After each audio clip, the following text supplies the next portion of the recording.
Okay, Chair, live. Good morning, councillors, officers, members of the public and press. Welcome to this meeting of Adult and Community-Based Services Committee. This meeting is a remote meeting and has been live streamed and recorded. I'll now pass over to Democratic Services for the roll call. Thank you, Chair.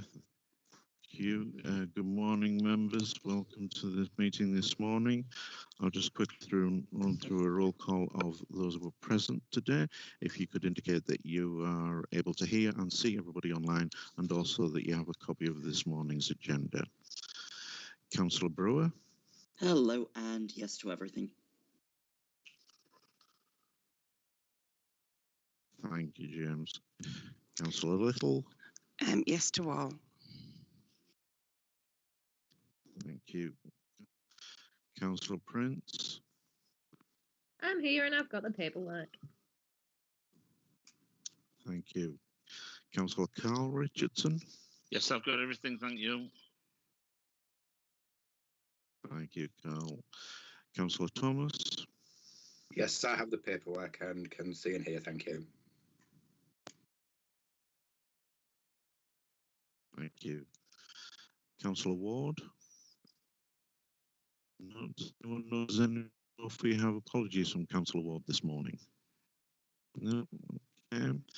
We do have apologies from Councillor Young, and I believe Councillor Young has appointed Councillor Stokel as his substitute. Yes, I can see and hear. Thank you.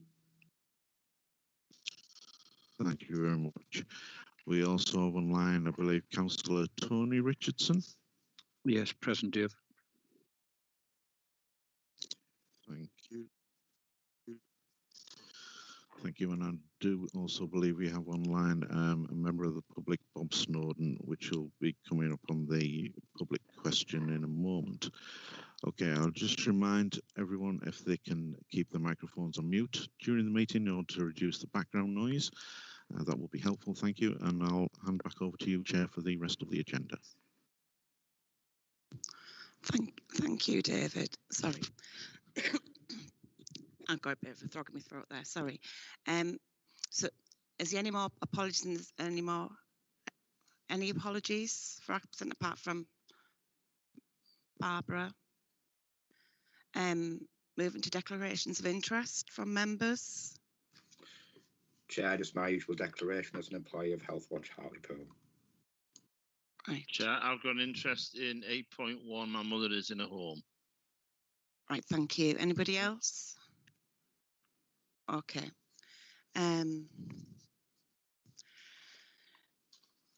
Right. The minutes on. Oh, Amy, sorry, I didn't see that. Sorry, Chair, I was late. I was slow. Just to say I am an allotment tenant. Thank you. Right, okay. Anybody? Right, is that all? Can we take the minutes that was held on the 17th of December as a true record? Is that a historical hand, Carl?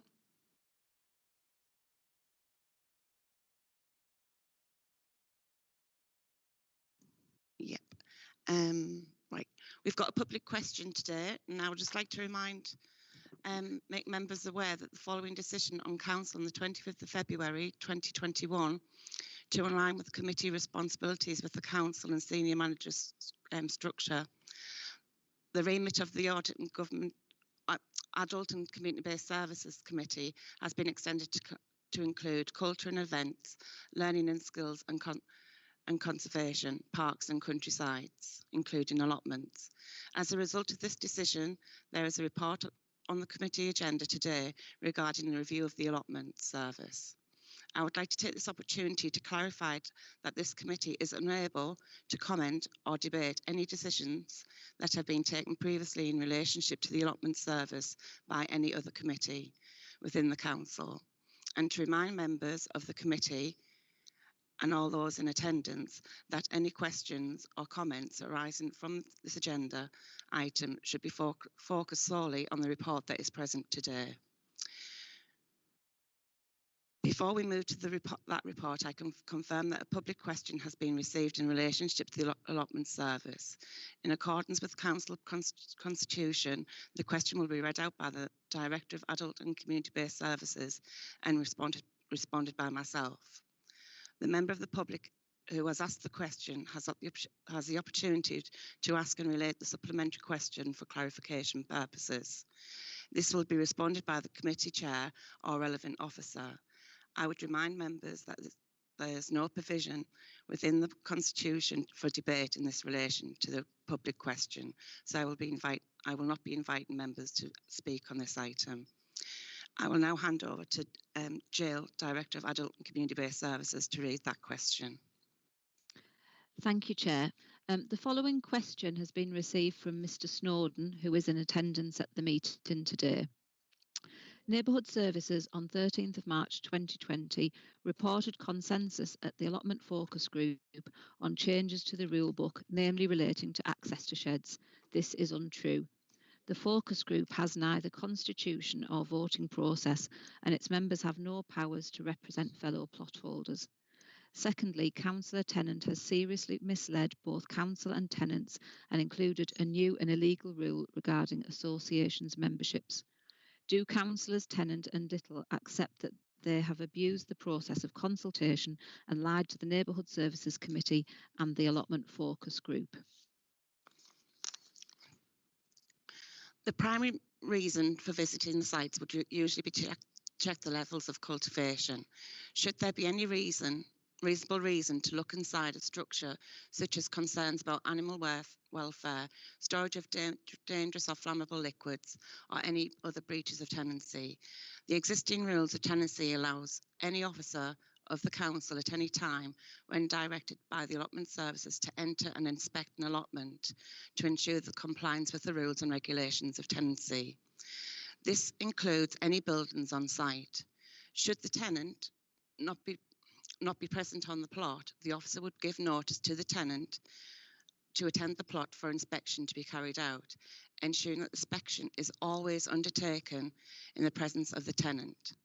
This procedure was discussed at the meeting of the allotment focus group on the 10th of December 2019 to clarify the situation, rather than introduce new practices when visiting the site.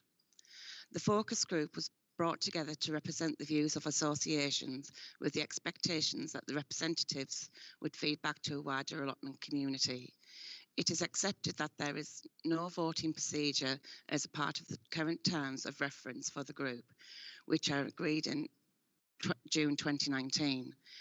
The terms of reference state that the focus group will act an advisory base to assist in the development of certain allotment policies.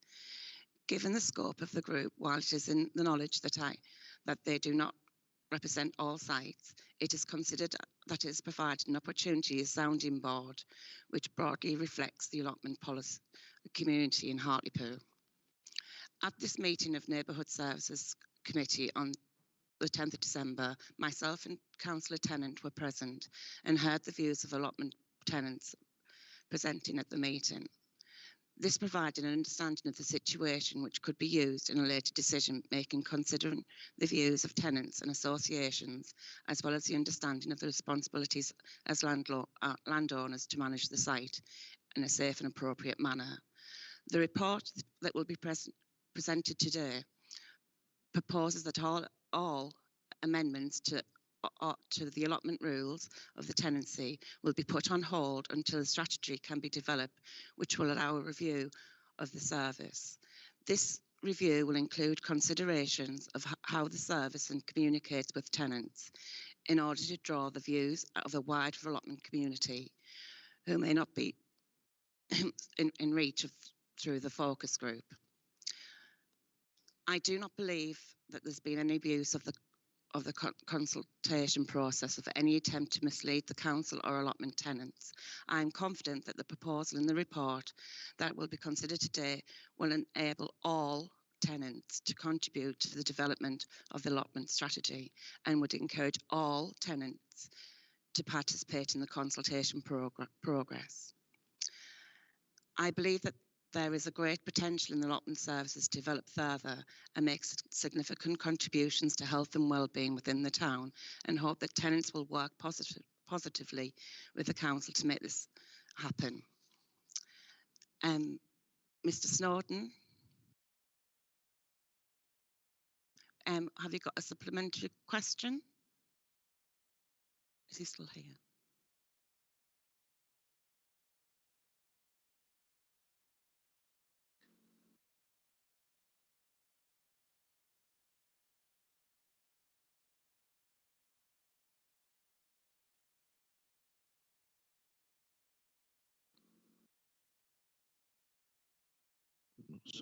Sorry, Chair. Mr. Snowden, if you're online and you can hear me, if you press *3 on your keypad, that should unmute your microphone.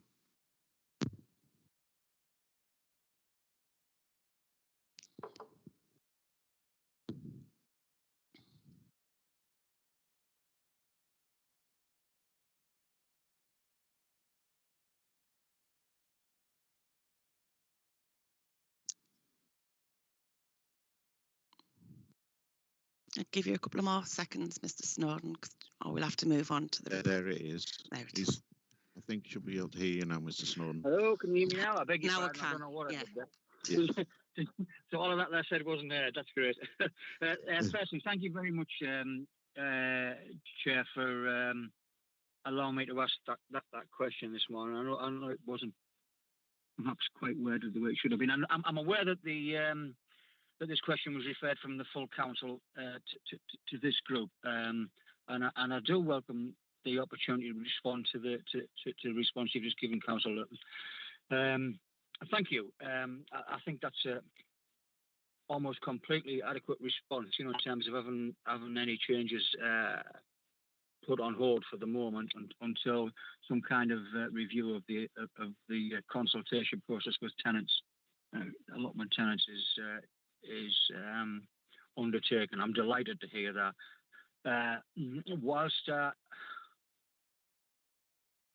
Whilst I understand the body of the response, I do hold the view that the second part of my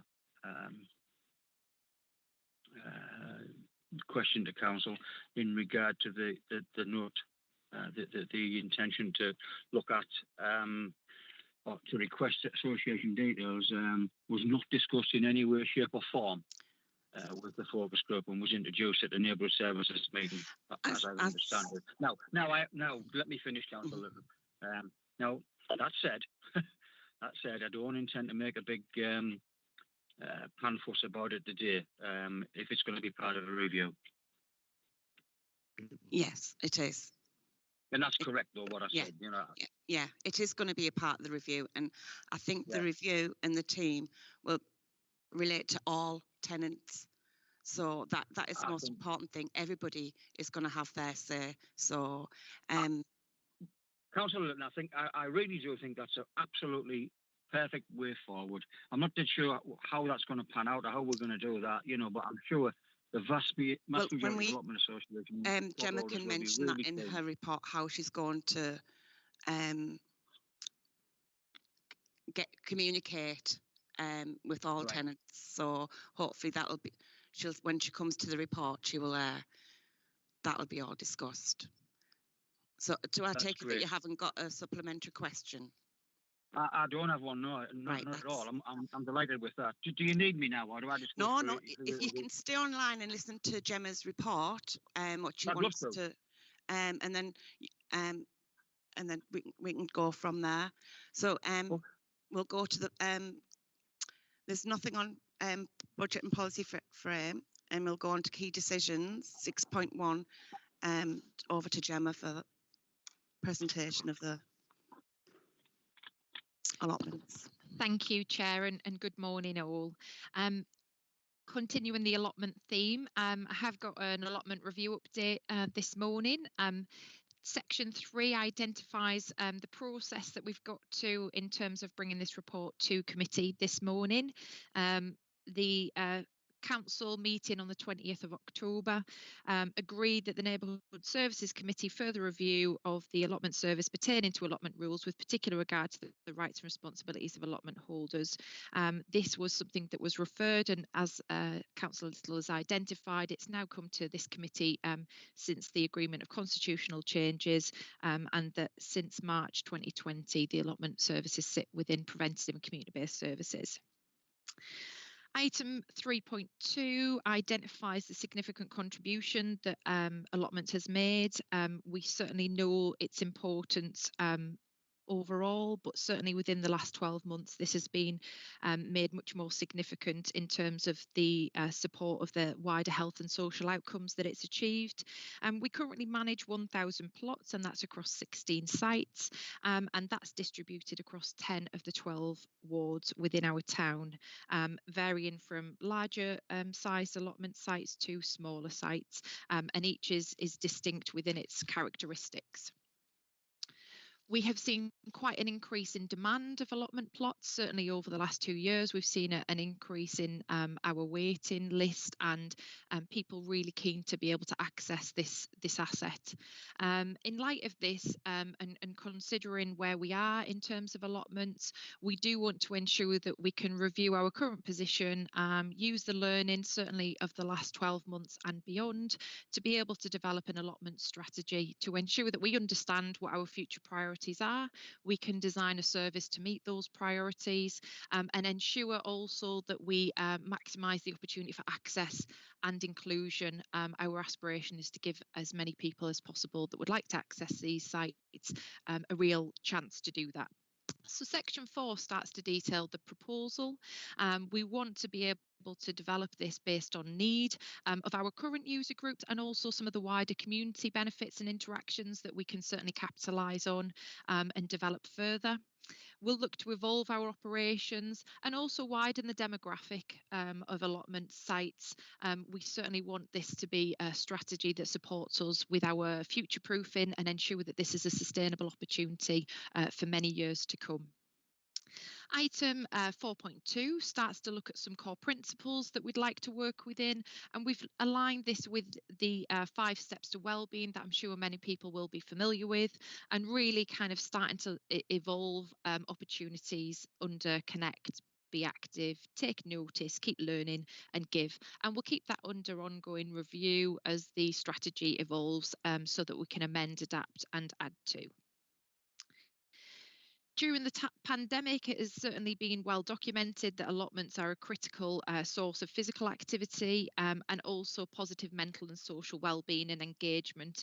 And it's been wonderful to hear some of the stories across our tenants and communities of how allotments have supported them through this really challenging time. We want to give wider appeal, and we want to also look at integration with wider routeways into allotments and being able to explore that across wider community gardens and allotment sites in the town, to be able to adapt our model of delivery based on what people would like. 4.4 starts to set out some core principles. Again, these are open for review and evolution as we progress through the process, but certainly we want to look at integration. We want to look at providing great services. We want to look at establishing something that's sustainable, and also we want to change and work through a transformation of what we do, capitalising on what we do well, but also building upon opportunities and things that we know we can do a little bit differently. The objectives of the service operations will be revised, and as mentioned, we'll look at alternate routes. And we'll also start to look at some of the additionality in terms of volunteering within the allotments, and being able to ensure that if people can't manage a full-size plot, we're looking at different opportunities to engage with them. One of the main reasons for this is we know there's lots of people who don't have access to outdoor space within their homes, or have been fond garden lovers and perhaps live in shared accommodation now, which means they're not accessing. So there's a real opportunity there to kind of support some of our most vulnerable populations to benefit their well-being. 4.6 references our wonderful community allotment at Waverley and seeing how we can better join opportunities there.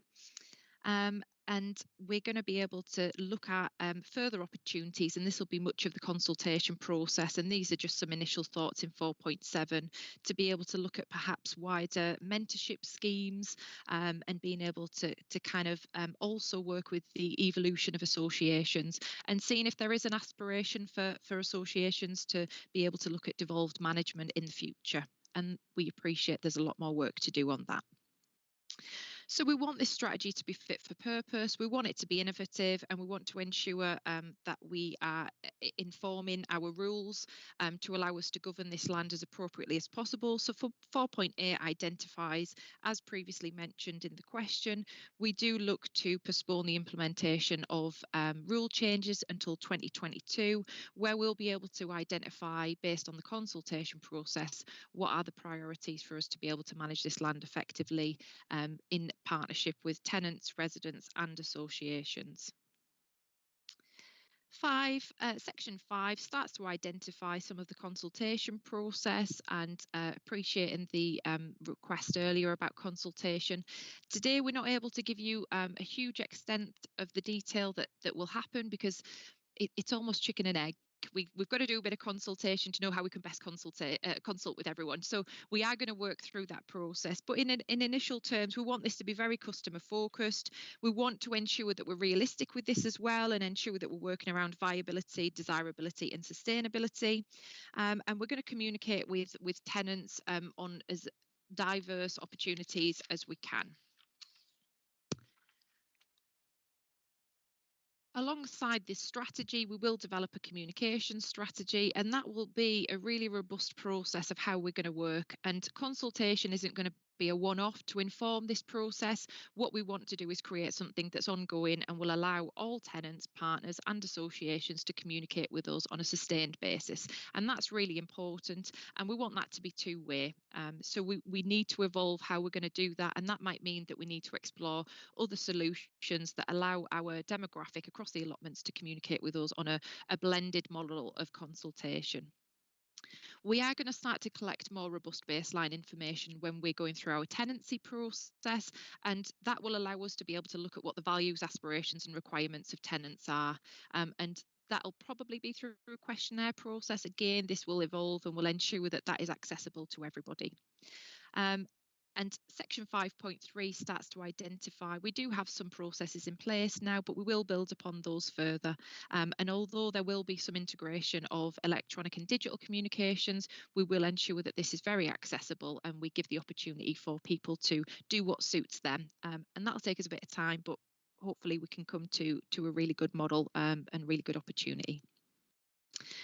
Item 6 just identifies the constitutional changes that we've already referred to. Section 7, the financial considerations.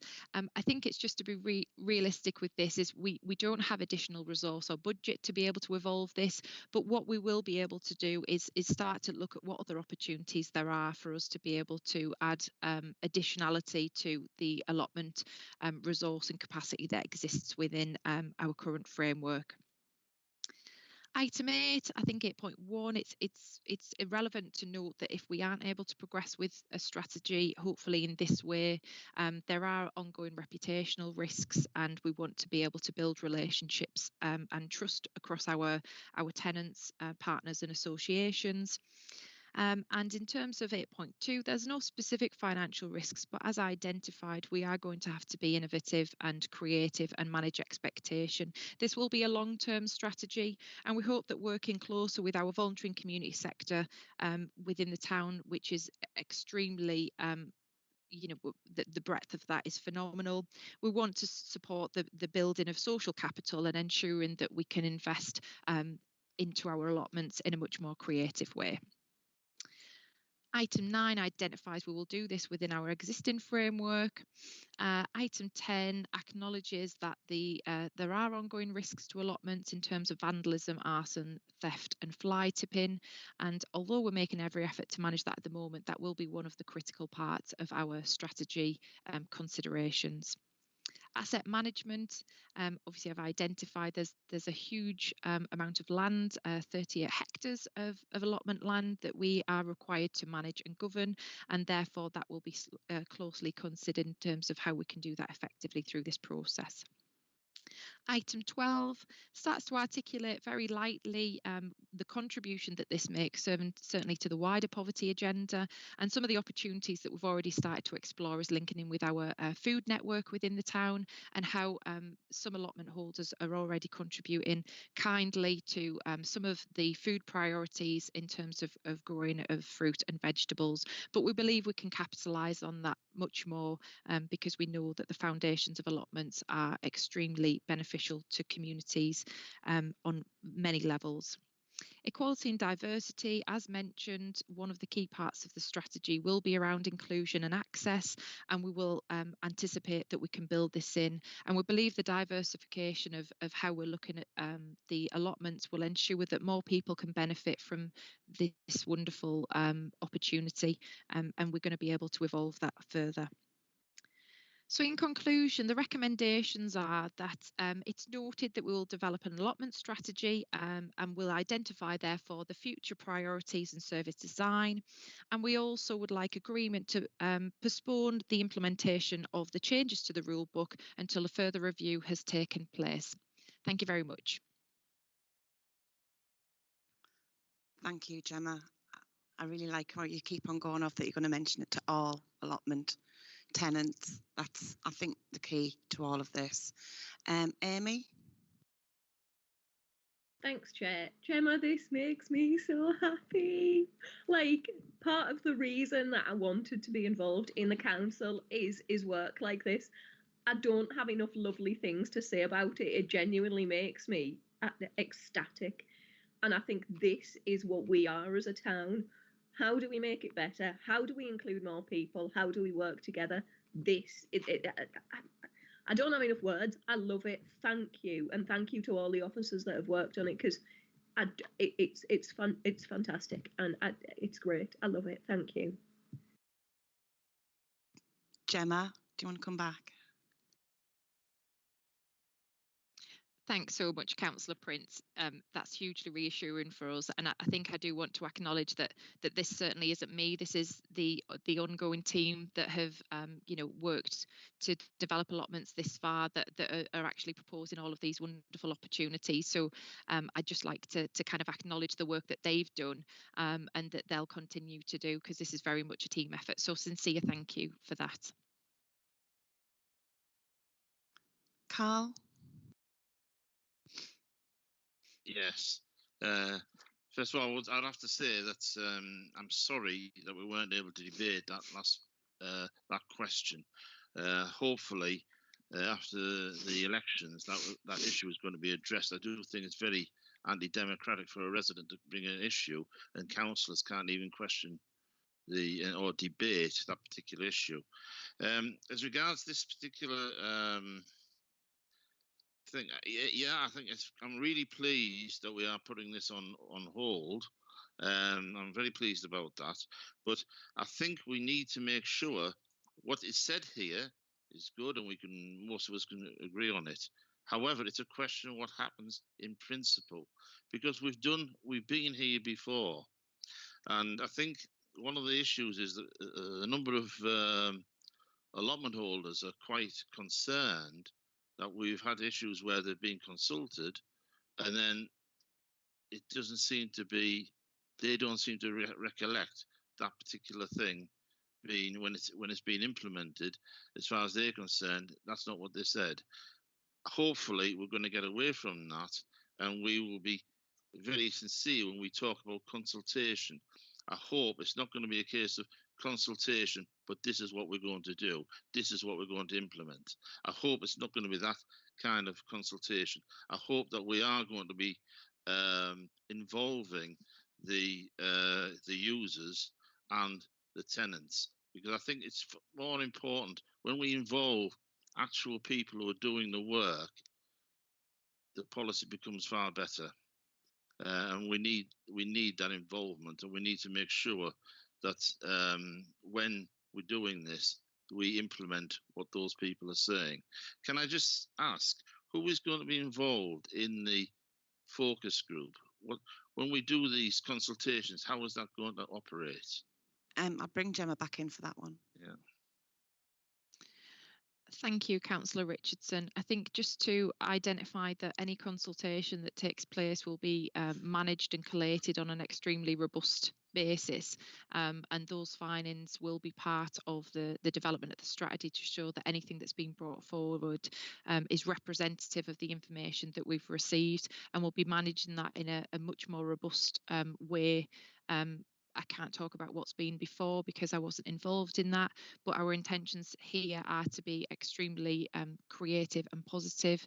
In terms of focus groups, they won't be a focus group.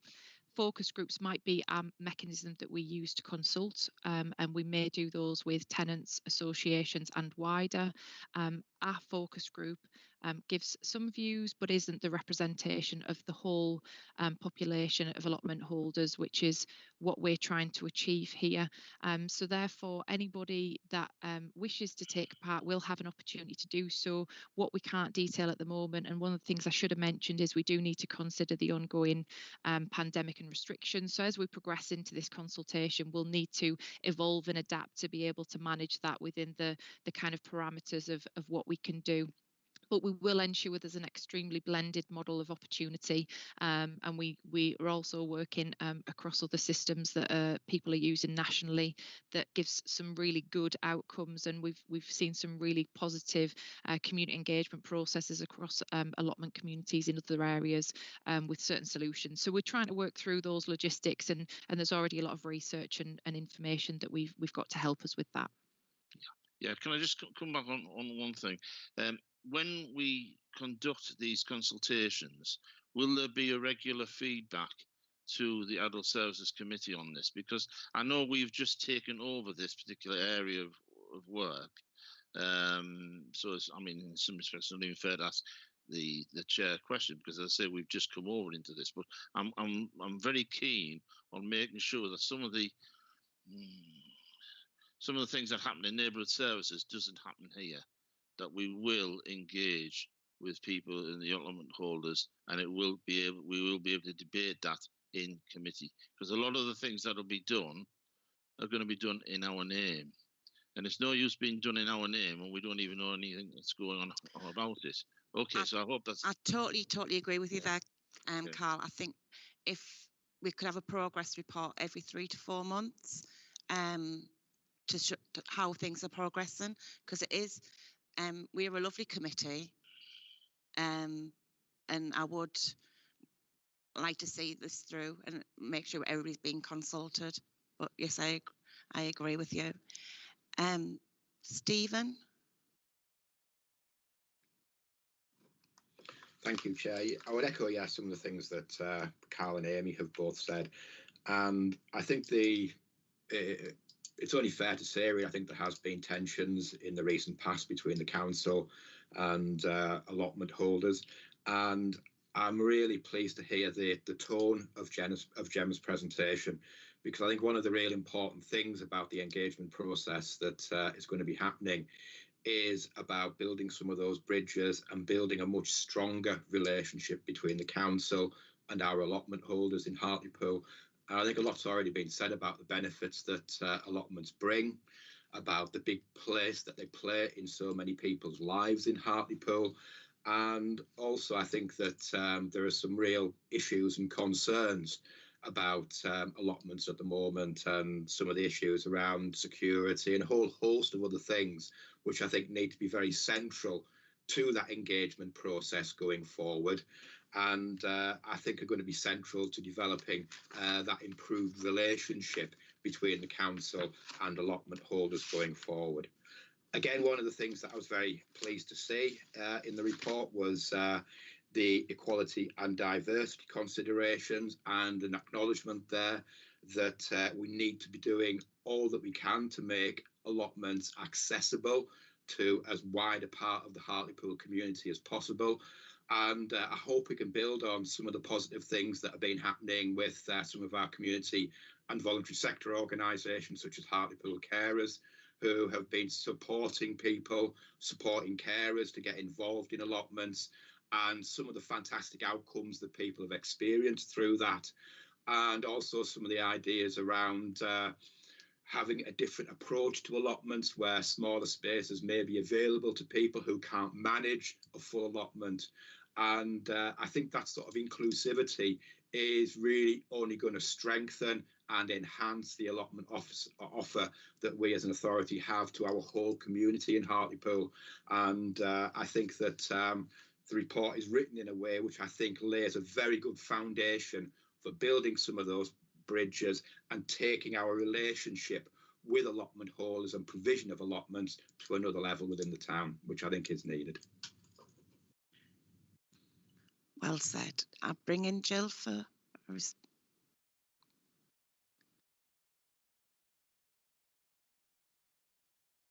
No mute.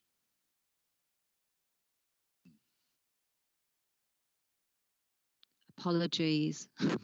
Technical issue.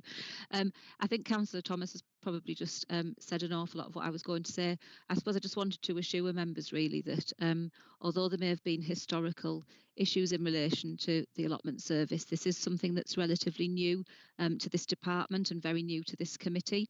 And anyone who's had experience of working with Gemma and Sarah and their teams in the past will know that they approach things very positively and with a very inclusive approach.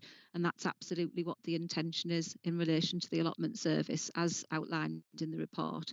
It's really helpful to hear how much this approach is welcomed by members of the committee, and absolutely not an issue to keep the committee regularly updated with progress.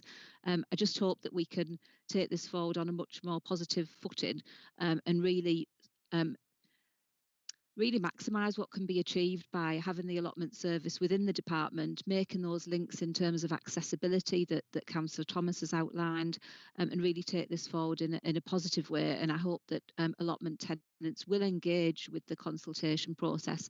And as outlined in the report, that's an ongoing two-way consultation process. It's not a one-off consultation exercise. It's about having regular communication and involvement of people. So hopefully we will be able to bring some very positive updates to committee in the future. Gemma, do you want to come back on that? Yeah, I think Jill's probably picked up on most of the points that I was going to say. I think it was just if there was if further assurance based on what Councillor Richardson had identified is helpful, the first committee back after elections, we can bring a consultation plan for people to review and comment, and we have absolutely no issues with that, to be able to be part of that ongoing process. We obviously can't consult during a time of purdah, so we'll be now head down doing a huge amount of work to prepare and ensure that process is really robust. So we have no issues to be transparent on that and bring our consultation plan and process to the first committee back if that gives some assurance. I think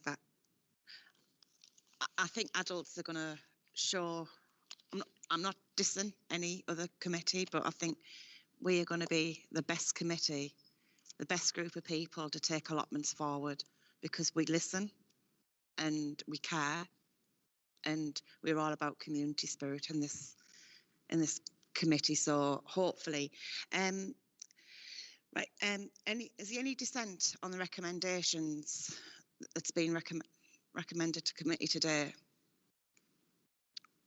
I take that as a no. So Gemma and her team can get on with getting everything prepared while we're all campaigning to bring back to us in June, July-ish. So we're going to the next item, which is 8.1, care home, God, I've got the wrong teeth in today, care home update. Is that you, Trevor? Thank you, Chair. The purpose of this report is now exiting. Sorry, the purpose of the report is to update the committee on care home provision for older people across Hartlepool. In terms of the background, we've done regular updates for committee for quite a while, including CQC inspections, etc., occupancy levels, and obviously the current position is affected very much by the COVID pandemic and its impact on care homes. So moving into section 4, in terms of occupancy, occupancy is currently fallen to about 88% in older people's care homes, with about 94 vacancies in those homes, and this is a much higher level of vacancy than has previously been the case. There have been impact on at least 2 care homes in a significant way in terms of outbreaks, and those 2 homes are operating at far lower levels than they had previously been, and we are monitoring that position very closely with those 2 care homes to make sure that we support them as much as we can to sustain their position. In terms of out-of-borough placements, this is where Hartlepool residents are placed in care homes outside of Hartlepool. The figures currently stand at 103 people, and that's much down from 2 years ago, which was 127, and last year was 109. So we're reducing the number of people who are actually being placed outside the town into other care provision. In terms of outbreaks, there continues to be outbreaks in care homes, but this is reducing dramatically now, as is the case across the region and indeed the country. But we are working very closely with other commissioning teams, environmental health officers, Public Health England, to work with care homes to make sure that we keep that as reduced and reducing as much as we can. And generally, so people know, an outbreak is classed as where there are 2 or more cases in that care home. In the number of positive cases, this is now reduced dramatically. There were 58 new cases in January for residents and 51 staff, and that was much reduced from the previous figures in December, where it was 86 for residents and 69 for staff. So it's gone down quite a lot, and the latest figures going into February have showed that has reduced significantly further as well. Okay. At the 24th of February, which is when we've pulled the last set of information together for this report, there were no new confirmed cases of residents in care homes for older people for about 8 days, which is the first time that's happened, which again backs up the reduction. And there were no COVID-related deaths for 11 days at that point as well, which is great news. In terms of personal protective equipment, PPE, we still are supporting care homes where that is needed. There's obviously increased requirement around that, which is to do with visiting, which I'll mention later on. But where care homes have any problems accessing PPE, we still have some stores where we can support them in getting any urgent requests filled. In terms of financial support to the care homes, premium payments completed and finished in November after a lot of information and support over the summer, which was significant. But in addition to that, there have been other grants, which the final payments of the infection control grant have now occurred. A new workforce capacity grant has been put in place, and that's now being distributed to the care homes. And also there's a grant around rapid testing, which again, there's big parts of that are going to care homes. The commissioning team continue to support all the care homes across the town with regular contact, and we do that at least twice a week. But obviously where care homes are in outbreaks, it's more often than that, and we work very closely with them. In terms of guidance and information to care homes, we've continued to send out lots of information. We try to target that because it can be that we don't want to send too much out and bombard people. But a regular newsletter goes out, which includes a lot of the latest information, advice and guidance, to really make it quite clear for care homes where they get the latest sets of information in this very sort of challenging time. Onto 2 of the big issues at the moment. One is testing, and the testing process is now in place for both, and has been for quite a while now, for both residents and staff in care homes, as well as other areas such as domiciliary care. And the new rapid testing grant is in place to help support that further. In terms of visitors, the majority of older people's care homes are now allowing visits, generally on a limited basis, except where the home is in an outbreak, where generally they will be stopped. Apart from exceptions such as end-of-life care, etc. There was new guidance on the 4th of March, which care homes are now putting in place to go live just this week on the 8th of March. And that's obviously quite challenging because they need to allow people into the home now, and people need to be tested and have full PPE on. So there's more information and more development on that all of the time.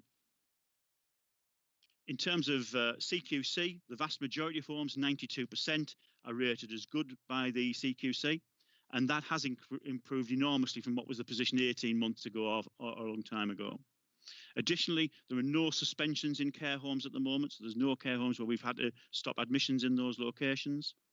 And in terms of vaccinations in section 4.14 of the report, we're now at 93% of care home residents have been vaccinated and 83% of staff. And it's increasing slightly as we mop up people who previously, missed a vaccination because they may have been COVID or may have been isolating, etc. So that's increasing all the time, but in small numbers as we try and mop up those. There are some people who've refused the vaccine, and we're doing everything we can to encourage people. We can't make them take the vaccine, but we're doing everything we can to encourage people. And we've had various mythbuster sessions and sending further information out from both ourselves in social care and from our health colleagues and public health colleagues as well. So moving on to section 5 of the report in terms of risk implications, there have been concerns in recent years excuse me, about the availability of sufficient care home places, and we closely monitor that because that is very much an issue. But actually, at the moment, because of the increased capacity and the greater number of vacancies, at the moment that isn't as an issue as much as it has been. But we do obviously during outbreaks. Care homes won't be able to take new admissions unless they are really thoroughly risk assessed, but generally they do not take admissions while there's an outbreak in place. There continues to be a lot of pressure on care home staff and managers, and while we've got staff still getting COVID or isolating from COVID because of family members, that will always continue to be the case, and that's where we've used infection control grants and now the workforce capacity grant as well to help support numbers of staff in care homes and also around agency staff as well, so reducing the reliance where possible on agency staff. Reduction in care home capacity would certainly increase the need for or lesser need for older people to move out of areas, so we're hoping that trend will continue, but it will also, there'll be issues about impact on delayed transfers of care from hospital as well, where hopefully people can get into homes easier, and we're working very closely with the health service to do that from when they come out of hospital. In 5.4, we talk about designated settings, and just to remind people, that's where people who come out of hospital who are COVID positive have to go into a designated setting. In Hartlepool, we didn't have any providers that came forward to be a designated setting, but we have now got a solution that's been in place over the last month where we use or joint use a home in Stockton to allow those people to come out of hospital and be moved out a little bit more quickly than would have been the case previously. In terms of financial considerations, there are significant financial considerations associated with care home provision, including things like the full cost of care and national living wage. There have been, as we've already mentioned, significant funding announced nationally, and obviously we've implemented that through grants and previously premium payments to support care homes in their funding, and we're monitoring that all the time. So we do keep very close contact with care homes to make sure if any issues come up, we can respond and support them. In terms of legal considerations, care home provision needs to be in place to support the council's statutory duty, and we obviously under the Care Act we follow all of those guidelines and legal frameworks. In terms of consultation, there are no consultation considerations, and the same as child and family poverty, there are no considerations in there. There are no equality and diversity considerations or staffing considerations, and there are no asset management considerations either. So the recommendation is that Adult Community-Based Services Committee note the contents of this report and will continue to provide further updates over the coming months. And the reason for this has been that this is a priority area for care home provision, particularly more than ever over the last year in Hartlepool. I'll leave that there. Thank you, Trevor. Open the floor to debate for Carl. Yeah, I welcome the report. There's some good things that are happening there. Just on 4.14, we talk about the vaccine mythbuster. I'd like to see a copy, and I think maybe all members should have a copy of that, because we still have too many people who are believing some of the some of the myths that are going on as regards the vaccine. And I do feel it's important that everybody should be having that vaccine. So I would be interested in seeing that Mythbuster so we can sort of spread the word. As regards the on SIT, when we talk about financial considerations and the national living wage, is it true that that everyone in the care homes now are on the national living wage? Is that a point? Yes, that's correct. Okay, thank you. Well, that's great. Well, yeah. Can I bring Okay. Gemma in for your Great. first question there, Yeah. Carl, please, Yeah, about sure. the All right. Mythbuster? Jill, sorry. What did I say? Sorry. Thank you, Chair. I'll just rescue Gemma from a slight look of panic. In relation to the myth busting, that's not a leaflet as such. That was a session that was undertaken, allowing care home staff and managers to ask questions and receive answers from health professionals. I do appreciate the point you're making, though, Carl, that there is still a need for that myth busting. So I was on a call yesterday evening where we were in discussion with NHS communications colleagues about how we get some of those myth-busting messages out to local populations. So that's being worked on, and we're hoping to have something finalised next week, which we can then obviously circulate to elected members and also to promote with the public through social media and other routes. We are aware that there are some age groups where uptake's lower than anticipated, and certainly know of particular challenges with Black and minority ethnic communities regarding uptake. So as well as those issues, we'll also be picking up some of the issues that came up in the myth-busting session with providers, where there were lots of queries about whether the vaccine impacted on fertility and other concerns that people had. So that will be picked up over the next week. And just to clarify, in terms of the national living wage, that's been a requirement of our care home providers for a number of years. That's not a recent development. And we do take into account increases in the national living wage when we look at our annual uplifts to care home providers. So just to reassure members that that's been in place for some time. Thank you, Jill. Stephen? You're on mute, Stephen. I love it when other people have technical issues. It's not just me. Yeah, thank you, Trevor, for the report. It's been an incredibly difficult 12 months for care homes, not just in Hartlepool, but up and down the country. And I think one of the things that I would like to do is pass on our gratitude to the staff that Carl referred to there.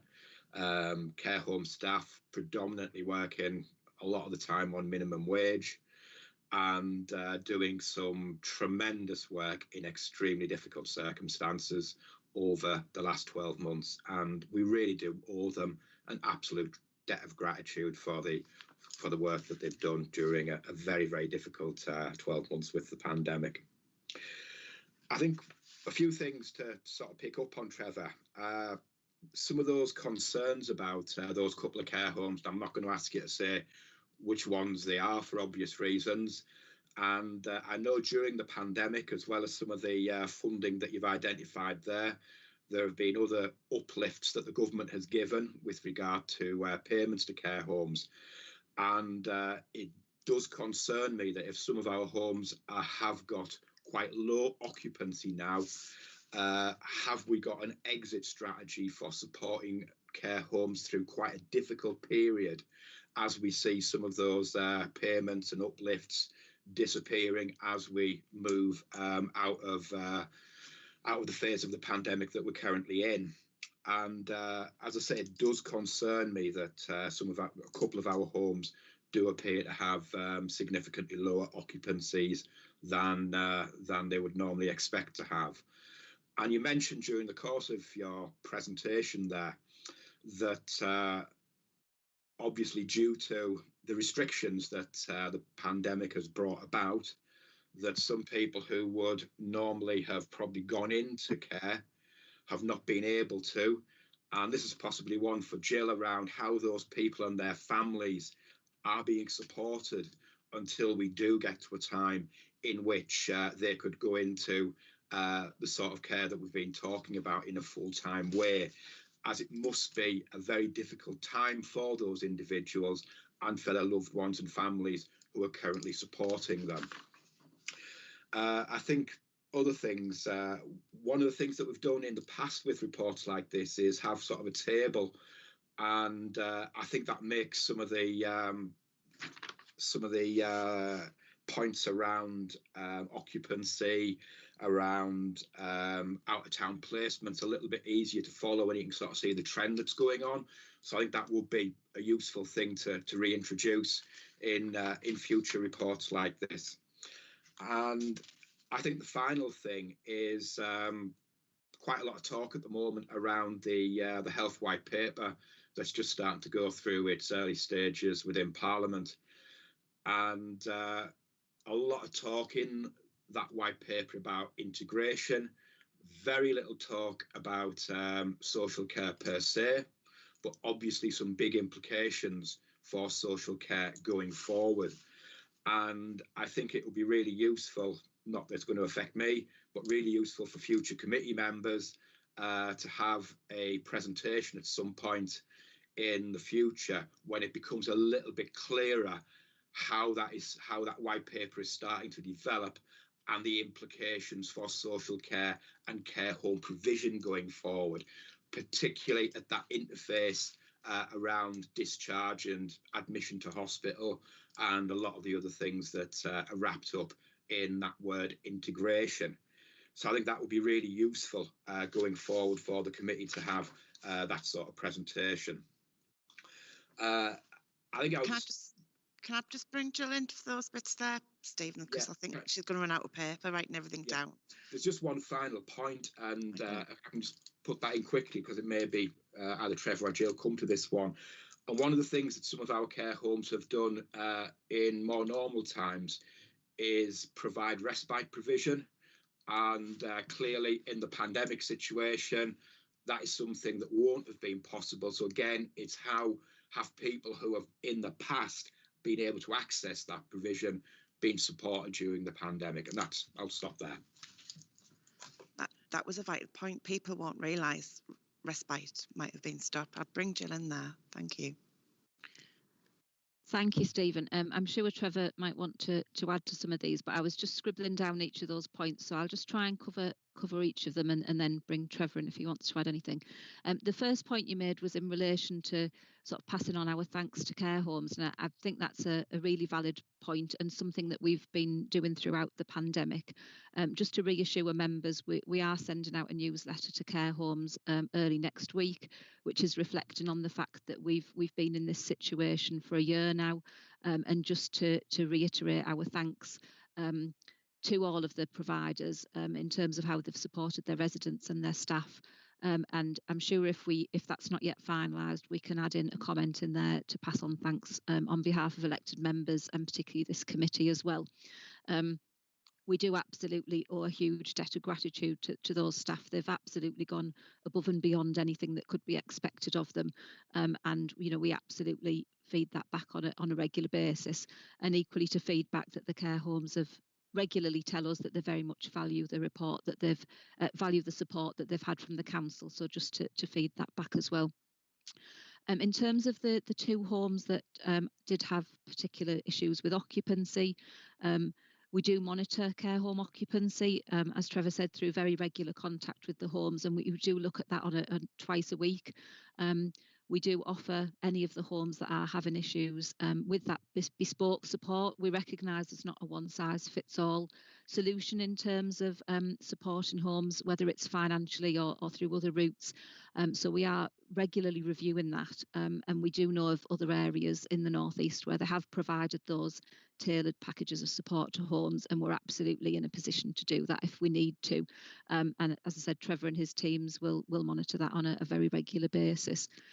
In terms of people who have been discharged from hospital who haven't necessarily been able to access services as they would have done previously, we've worked really closely with the Trust to develop the Home First model.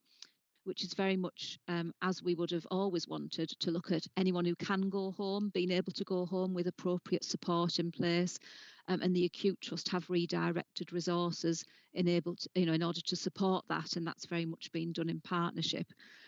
In addition to the designated setting, which obviously we don't have a dedicated service in Hartlepool, we have commissioned block book beds with a number of care homes for people who were determined as, the trust phrase is COVID resolved, so people who have tested positive but are no longer considered infectious.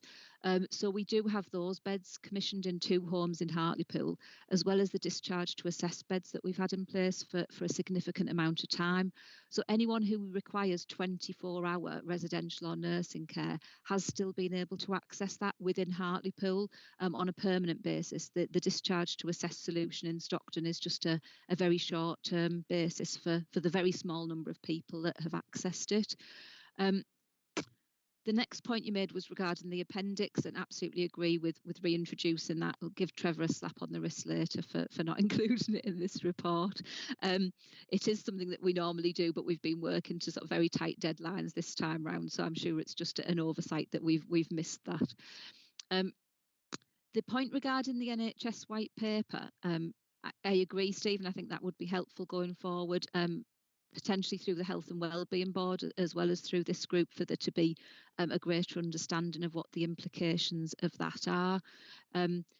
We have at the moment got 1 CCG covering the Tees Valley, and the positive for us is that there's lots of people working in that new arrangement who we've got long-standing relationships with, so the change has been minimal at this stage, but obviously we're watching very closely the developments on a wider sort of regional basis linked to the integrated care system, and feeding in the local authority perspective on that.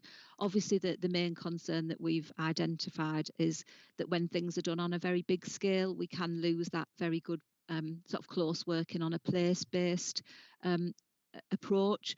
The positive, I think, is that we've got in place very good integrated arrangements with our local trusts and with the CCG at the present time.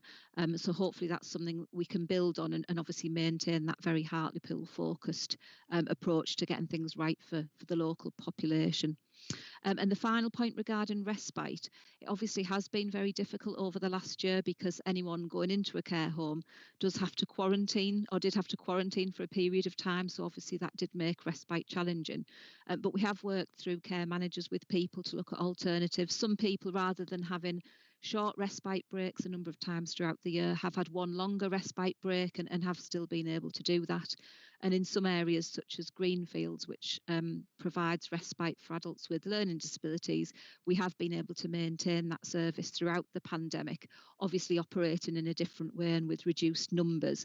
But we do recognise that respite services provide an absolutely vital service for informal carers. So we have done everything we can to maintain that and where possible to look at more creative ways to make sure that carers do receive a break.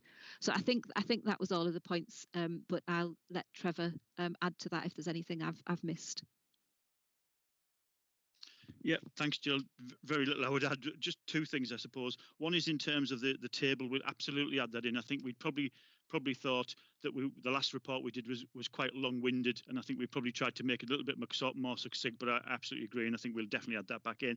The other point I would just make in terms of working with people, which I think Jill alluded to, is that I think what's happened is I think the working relationships between ourselves, public health, environmental health officers, are absolutely fantastic. I think it's really, really developed. So some of the positives coming out of a very, very bad situation has been how closely and how well we've worked.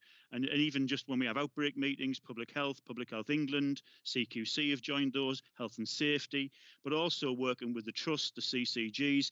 I think the working relationships, people have just rolled their sleeves up and sort of got on with it in the vast majority of situations, which I think has been absolutely fantastic. So yeah, I think they were just the 2 points I would add. Stephen, do you want to come back there? Yeah, it's just very, very quickly, Chair, just to, again, on the white paper, and just to stress just how important I feel it is that the voice of local government is heard going forward, because I think so far there has been very, very little attention given from the government side in particular to the implications for much of what they're proposing on local government, because it's absolutely fundamental both to get the health side of things right, but also to get the social care side of things right. And I think to give so little attention to the implications for social care going forward is quite scandalous and needs to be addressed. And I think the authority needs to take every chance that it has to try and input into that. Thank you. I would also like to add, I think the thank you to all care staff, not just the care staff, the domestics who've acted up to be care staff. I think all these people within the home environment, the cleaners, the cooks and everything, all their roles would have changed throughout this last year and the pandemic. And I think we should recognise them as a committee and thank all those staff as well for going with the need of the home to keep these people safe who are in our care. So I would love that, a thank you from the committee to all staff. Even the gardeners have made smiles on people's faces when to keep the gardens going and that. The recommendations is to note the report and we receive updates when it's necessary. And don't forget our little diagram and the chart and everything at the back, Trevor. But thank you. The next one is the community hub strategy. Is that Gemma? I need to call her Jill then. Then Jill would have had a panic attack. Yeah, we're on another strategy. I'm going to be busy, but yeah, community hub strategy. This is in response to members previously asking how we're going to take some of the services forward. I know throughout the past 12 months we've brought a number of updates on community hubs and how that model of delivery has evolved. So we just want to start to work much more strategically and support our future planning around the community hubs. So section 3 gives some background, which we've certainly articulated over a number of months. Community hubs have existed since 2017 now, and we operate across North, Central and South, and also have the coastal hub that we use the Sill building. Item 3.4 identifies that each hub operates with a core offer, and that involves a library offer, health and wellbeing services. It also involves financial advice and guidance that's delivered in partnership with Westview Advice and Resource Centre, and also a learning skills offer. And as we know, the impact of the pandemic on community hubs was certainly immediate in terms of closure in March 2020, and we've remained closed since. We've been able to evolve our model of operations. Certainly the library delivery has moved along, but provided still access to books in different guises across the past 12 months. So item 3.6 gives some further context to that I've brought to committee on a number of occasions and shows how agile we've been within our service model of delivery, and the feedback on this from residents and people who've benefited from that, as we've previously illustrated, has been phenomenal. It does give us time to reflect, however, on what we now do moving forward. And we know that the past 12 months has given us some evidence and some reprioritisation of what the community hubs need to do moving forward. And some of that critical thinking is around the delivery of the library services and how our residents access books now and in the future. We've obviously seen a reduction in book loans, but we started to see that decline before we went into the pandemic. And we've obviously seen, I think, approximately an 800% increase of our online memberships and use of BorrowBox, which is just fabulous that people are starting to move. And we know with our digital inclusion work, we've been able to give people access to digital books, ebooks, audio books as they've wanted them, as well as still getting physical books to people through our home and mobile libraries. 3.8 just highlights the inequalities that obviously existed pre-pandemic but have been exacerbated significantly over the period of time. So we're going to need to use that experience, that learning and insight to be able to form a strategy moving forward and ensure that we understand some of those emerging priorities. Certainly technology connectivity and skills to use online services is something that's become really at the forefront of our work. Item 3.9 acknowledges the relevance across other priorities, and that's why moving forward with a strategy would certainly support us to be able to work much more collaboratively and work on those priorities. So section 4 identifies the proposal we hope to go through. We want this to be a well-informed strategy. As we've talked about already today on the agenda, we want to ensure that the work that we do is sincere and meets the needs of the local population.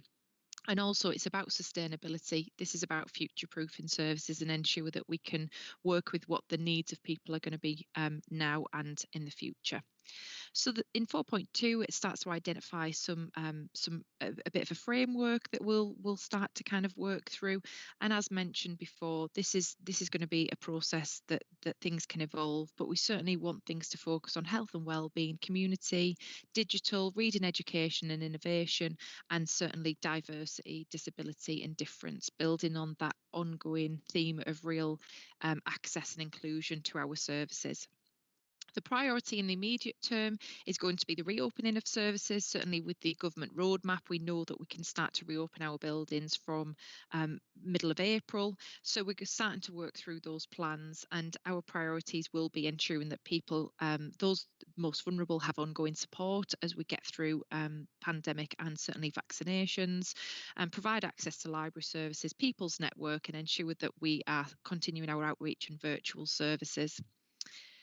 So the next step in this is certainly going through a robust consultation process, which we hope to do throughout the summer period, and then that will allow us to develop a strategy to be brought back to committee, hopefully in the autumn, October 21. So the risk implications, obviously the ongoing pandemic and the deployment of staff and services to support with this. Although we have a roadmap, this is obviously something we need to monitor to allow us to know when we can mobilise services, and we're working through a timeline for that as things develop. Financial and legal considerations, it's just to note that the consultation process will be robust, and certainly when it comes to library services, we need to adhere to consultation requirements in accordance with the Public Libraries and Museums Act, which we will ensure we oblige, and we will work with colleagues in DCMS as we have done previously. Equality and diversity, again, this is going to be a critical part of our strategy, and certainly there's a theme that will ensure inclusion and engagement. We do some significant work, and most recently with a newly formed voluntary and community sector partnership, the Community-Led Inclusion Partnership, and already within the short time they've been established and with independent organisations before then, we're working on a very inclusive way, and what we've been able to achieve is phenomenal. So real credit to the staff that have developed that. Staffing considerations as brought to committee in December 2020 will continue to progress with the staffing structure that now aligns with our ongoing service. And from an asset management perspective, we know that our buildings are going to be a key consideration in terms of what the offer looks like. Child and family poverty, we know that the hubs contribute to this significantly. We support with the financial advice and guidance, and that's going to be obviously a key consideration in terms of the future of that, and as we've seen the change in demand of those services. So we'll continue to build upon that and ensure those most vulnerable and in need of services in the community will be able to get those. So finally, the recommendation is that we develop the strategy and we ensure that this is inclusive of the future delivery of the library services, and we will bring an update of that back to committee for further discussion later this year. Thank you, Gemma. So you're making your team working extremely hard for the next couple of months. Is there any questions from the floor, or are we all happy with? I can see Carl. I thought. Do you want to take your mic off, Carl? I keep forgetting that. As regards the e-books, how many people are taking that up? It seems to be obviously there is an increase, and that's good. And how many, there's been a decrease in physical loan books. Well, obviously there will be with the libraries being closed, but I'm just interested to see how many people are taking that up to. I don't. You probably won't have your figures at hand, but I would be interested at a later date if you could give us that information. And what is the stock that we've got there, and what is the stock for the library, the library stock at the moment compared with, say, 12 months ago. COVID. I don't want to see, and I will fight against library closures. And that's what I'm concerned about in the future. I'll bring Gemma back in on that one if that's okay, Carl. Yeah. Yeah, thanks, Councillor Richardson. Obviously, I gave some loose statistics in terms of online usage. That's increased by about 800%, but we can drill that down into some numbers for you and come back after the committee if that's appropriate. And obviously, yes, we've obviously seen a physical decline in loaning of books because of the pandemic, but we did start to see that decline previously, so there is a need for us to review. And I think, as I think I've alluded to with committee previously, the physical reduction of books has been very well assessed.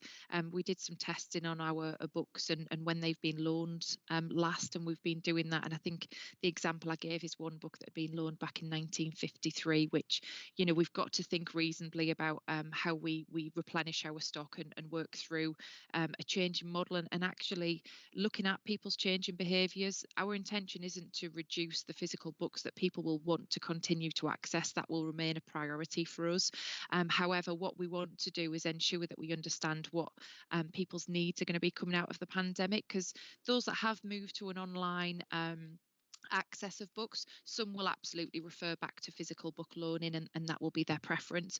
But actually what we've seen with a huge amount of our population and our real kind of avid book loaners, that they really like digital books and audio books as well in terms of the accessibility that they offer. So what we're saying here is we don't know what our library service needs to be moving forward, because we need to go through a much more robust, because the pandemic is obviously giving a slightly false interpretation of what that is. But what we are starting to hear is perhaps we do need to move to a much more blended model of operations for library services, and what we want to try and do is understand what that needs to be.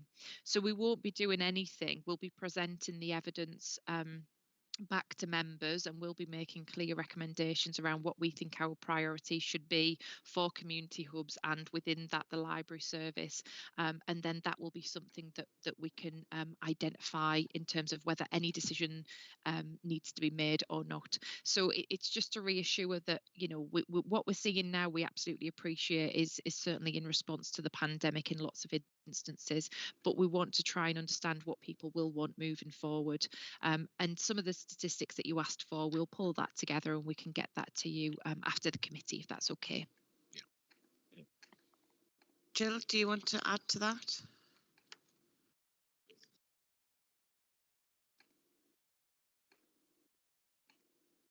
Sorry, it was just to remind members that particularly in relation to some of our most vulnerable adults, we do obviously have the home library service as well, which we've previously reported to this committee, and that does particularly support people who are housebound or people who have disabilities, struggle to leave their own homes. So in addition to the digital offer and the building-based offer, there has been that very valued and much appreciated offer to some of our most vulnerable people as well. Obviously that'll be considered as part of any review going forward, but just to make members aware that obviously we've never relied really on just one method of people accessing books, and that's the plan going forward.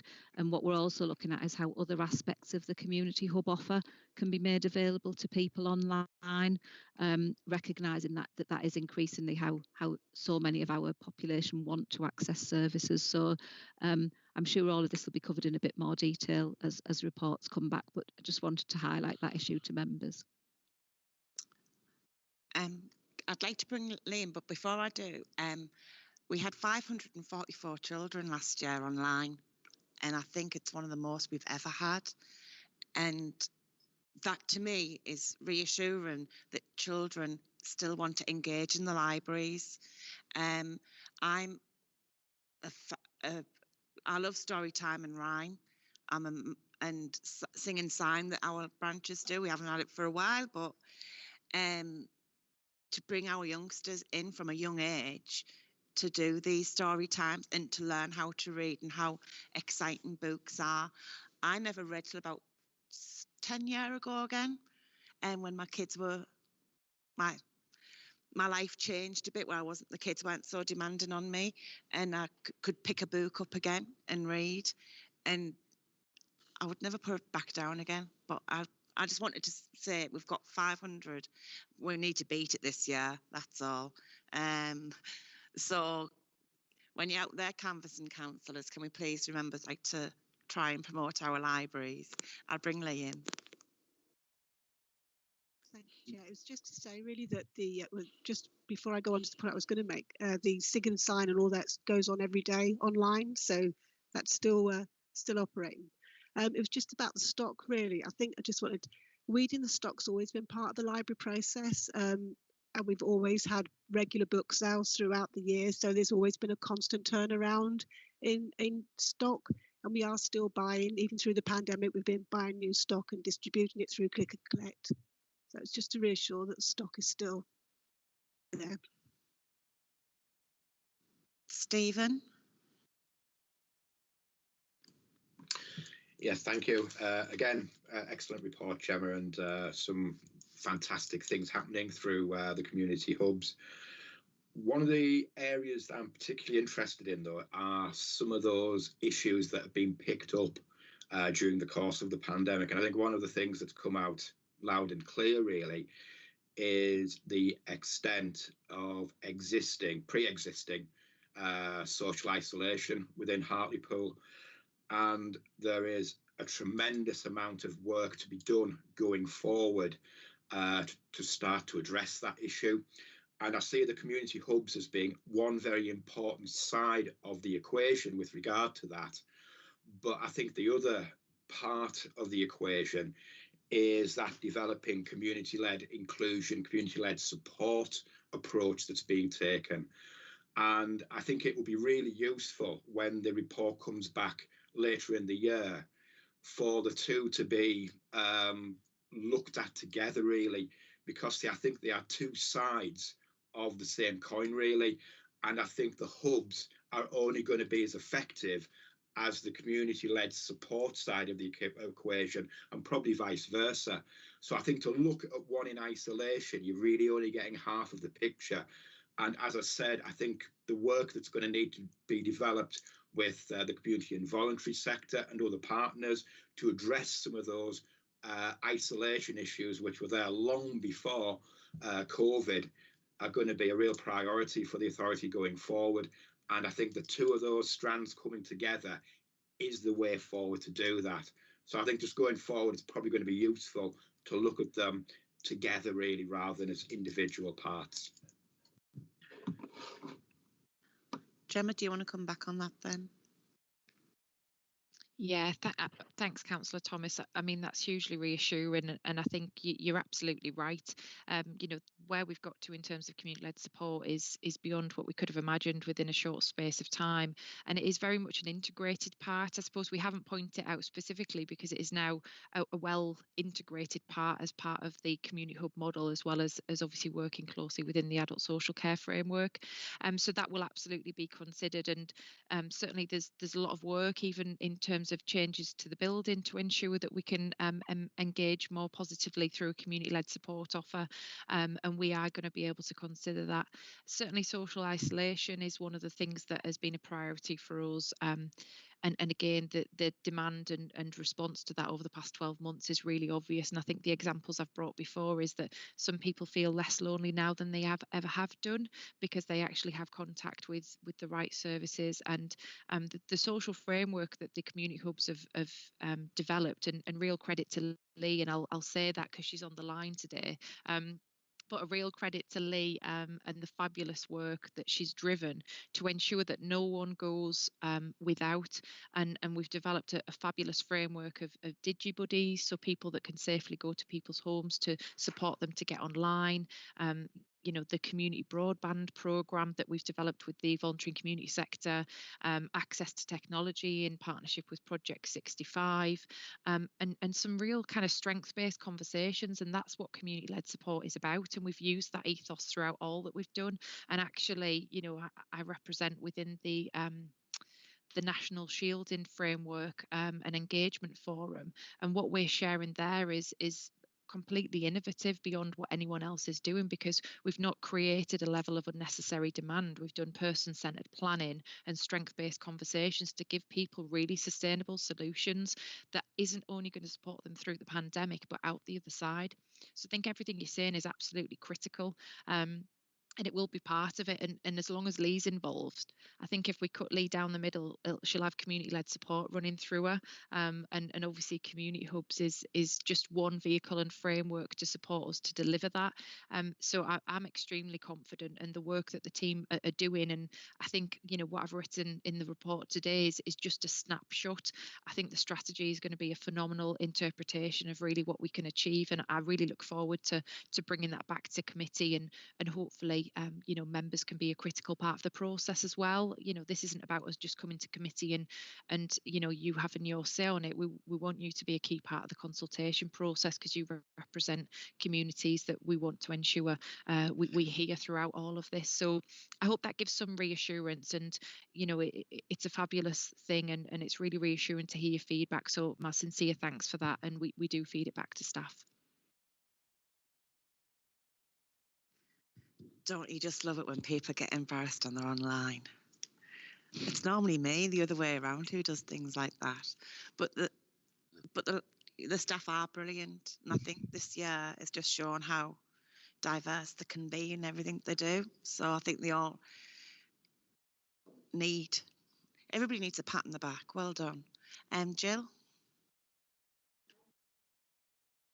Thank you. So just to echo probably a lot of what Gemma said, it's no accident that Lee has responsibility for the community-led support programme and also the community hub strategy.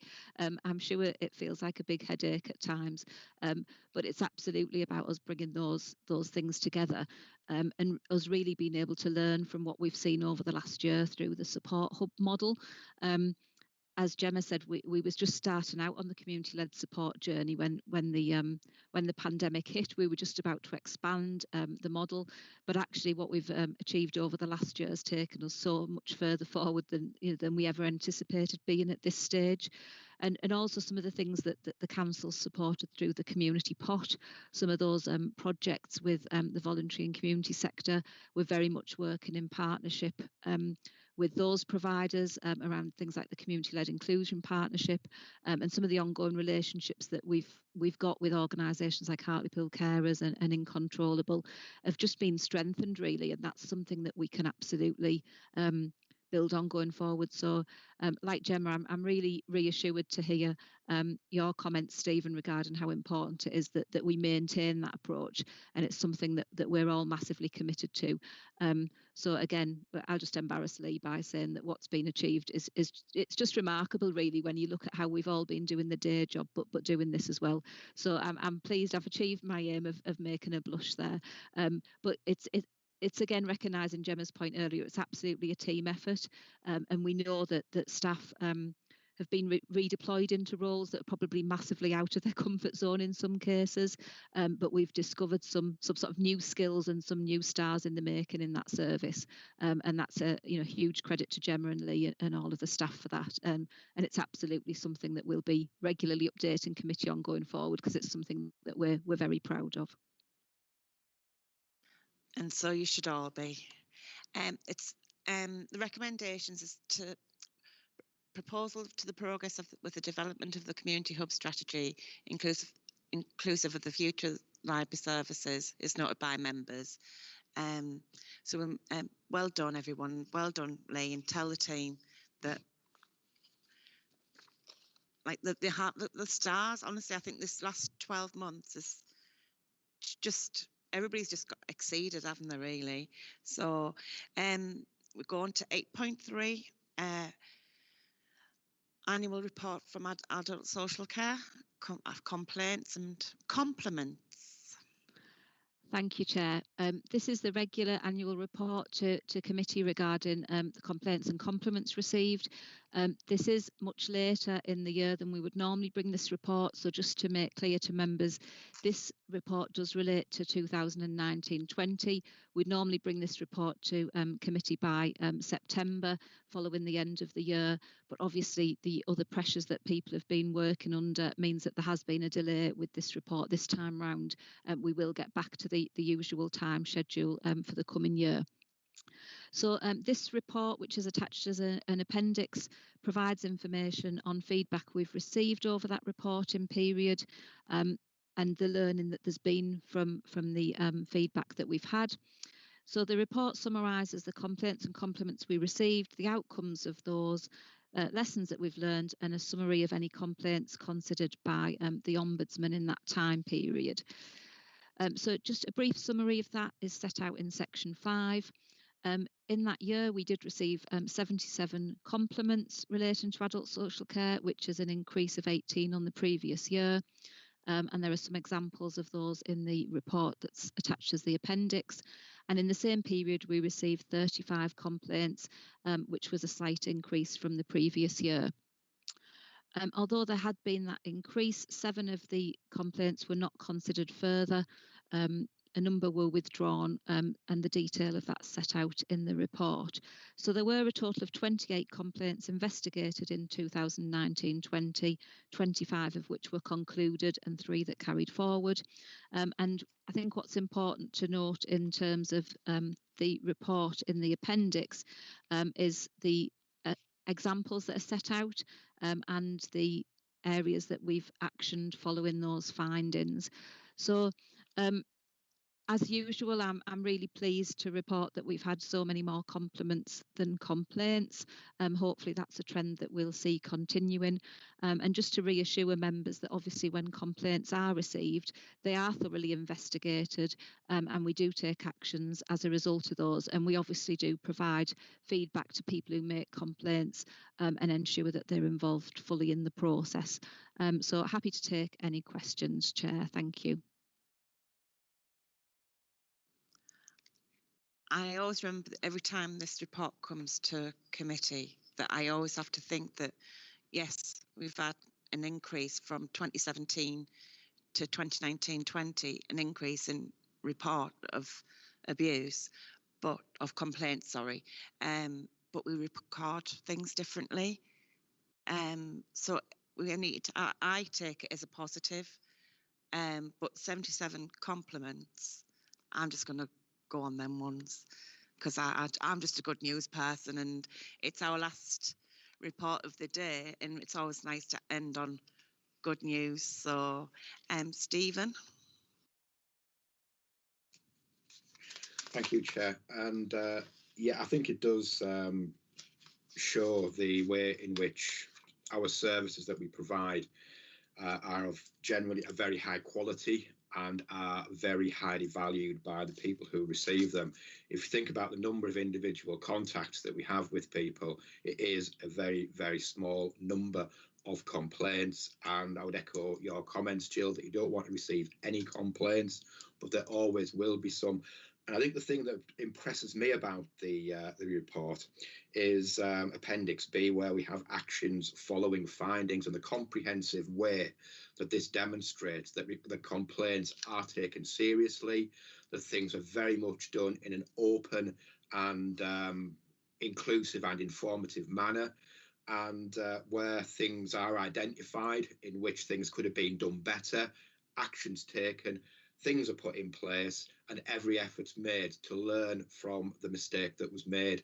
And I think with any complaint, that is the really important thing, that things are open and that we do learn as an organisation if we do get things wrong. And for me, that really is the important part about the document, that there is a lot of evidence that that happened if we do get something wrong, if something could have been done better. If a person hasn't had the right experience, then we look to put that right in future. So again, I think a very good report and an indication that we as an organisation are listening and taking on board feedback that we get, whatever that feedback may be. Totally agree with you there, Stephen. Jill? Thank you, Stephen. I agree. It would obviously be lovely to think that we weren't ever in a situation where somebody felt the need to complain, but we have to be realistic about the fact that our services are not always going to be perfect, and actually it's positive that we do have that culture where people do feel able to raise concerns.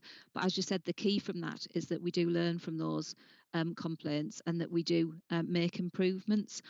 Similarly, we learn from the compliments, and actually if we get feedback that something's worked particularly well, then that's something that we feed back to all staff and try and incorporate that further going forward. So absolutely something to learn from. But as I said, hopefully we'll see the trend continue of an increase in number of compliments, because I think when people are working so incredibly hard, it's really important that we feed those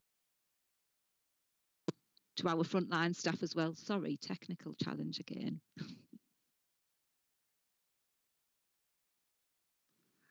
At least it's not just me having technical. Well, it's recommended that we note so we can release so we can publish the report online. That's the end of today's committee. As it's our last one of the new, I've got wrong teeth in. It's our last committee of the year. I just want to wish you all good luck in the forthcoming election. If you're not standing, we'll miss you. Whatever you all decide to do, and whatever happens, come May, I wish you all the success in the world. Stephen? Yes, Chair, I'm one of those that won't be standing. So this is my last Adult Services meeting. And I'd just like to say a big thank you to Jill and the team for all the support they've given me during my time as Chair, but at other times as an Adult Services Committee member, and wish everyone every success going forward. And again, just thank you for all of the support that you gave me over 6 years now. So thank you for that, and best wishes to you all. I'm very sad to hear that, Steve, and you've been an active member as a chair, as a committee member, raised valid points, and you'd be sadly missed from all of us. I wish you every success for your future, and good luck. Good luck, everyone. Hopefully, I'll see you all next week at full council. Have a nice day. See you all soon. Bye-bye. Thank you. Goodbye. Bye-bye. Goodbye, everyone.